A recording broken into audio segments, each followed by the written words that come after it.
Assalamualaikum warahmatullahi wabarakatuh. Perkenalkan, nama saya Selva Arsiti dengan NIM 2205808. Saya dari Prodi Pendidikan Sosiologi, Departemen Sosiologi, Fakultas Ilmu Sosial, Universitas Negeri Padang. Di sini saya akan memaparkan tugas dengan mata kuliah Pendidikan IPS yang diampu oleh Ibu Dr. Desi Nora AN, SPD MPD untuk materi strategi pembelajaran pada kurikulum merdeka. Baiklah, seperti yang sudah saya katakan pada awal video perkenalan tadi, bahwasanya saya akan menjelaskan mengenai strategi pembelajaran IPS pada kurikulum merdeka. Sepengetahuan saya dari sumber yang telah saya baca sebelumnya, baik itu artikel, jurnal, ataupun buku sekalipun. Nah, sebelum masuk kepada poin pembahasan, di sini saya akan menjelaskan mengenai apa sih yang dimaksud dengan strategi pembelajaran itu sendiri. Nah, jadi teman-teman perlu diketahui bahwasanya strategi pembelajaran itu ialah suatu pendekatan atau suatu metode yang digunakan oleh guru, yang digunakan oleh pendidik guna mencapai tujuan pembelajaran di dalam suatu proses pembelajaran. Jadi, strategi ini dapat melibatkan suatu perencanaan, penerapan, serta adanya evaluasi dari setelah peserta didik dan siswa itu melakukan proses pembelajaran dan mengajar di dalam suatu kelas ataupun di luar kelas sekalipun. Jadi, dengan tujuan guna untuk membantu siswa mencapai pemahaman yang lebih mendalam serta rinci dan dapat mengembangkan keterampilan yang dibutuhkan oleh guru tersebut. Nah, adapun apa sih secara umum yang dimaksud strategi pembelajaran ini?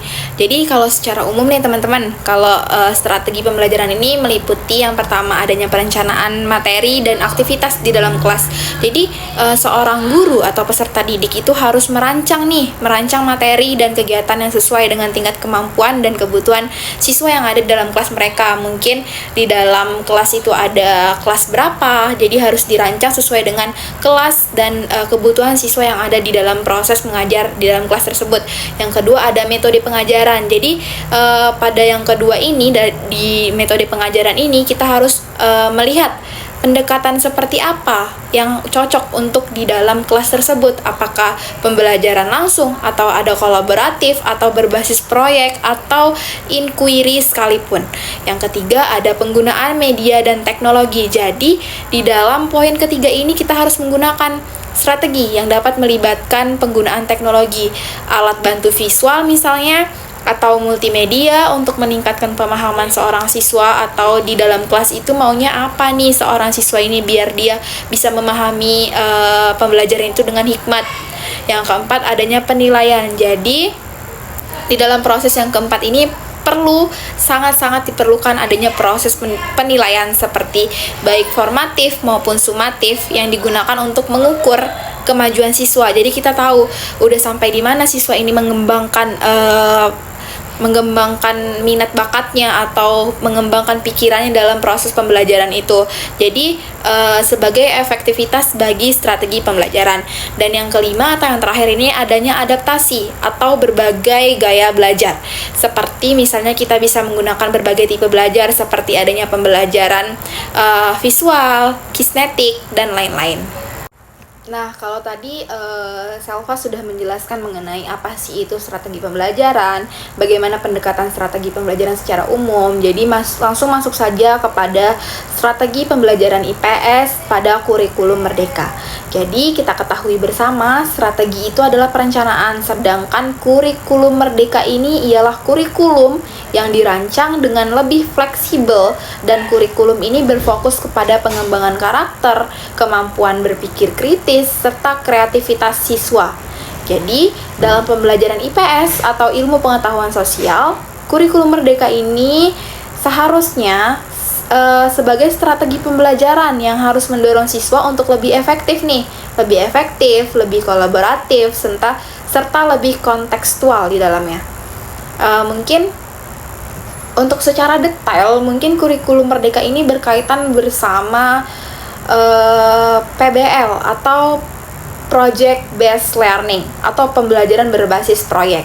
Jadi di dalam belajar berbasis proyek ini, siswa sebagai pusat pembelajaran dengan memberikan kesempatan untuk mengerjakan proyek dari kehidupan nyata. Jadi, dalam konteks IPS, proyek bisa berupa pembuatan peta sosial, analisis isu lingkungan, fakta sosial, atau simulasi dalam sistem pemerintahan.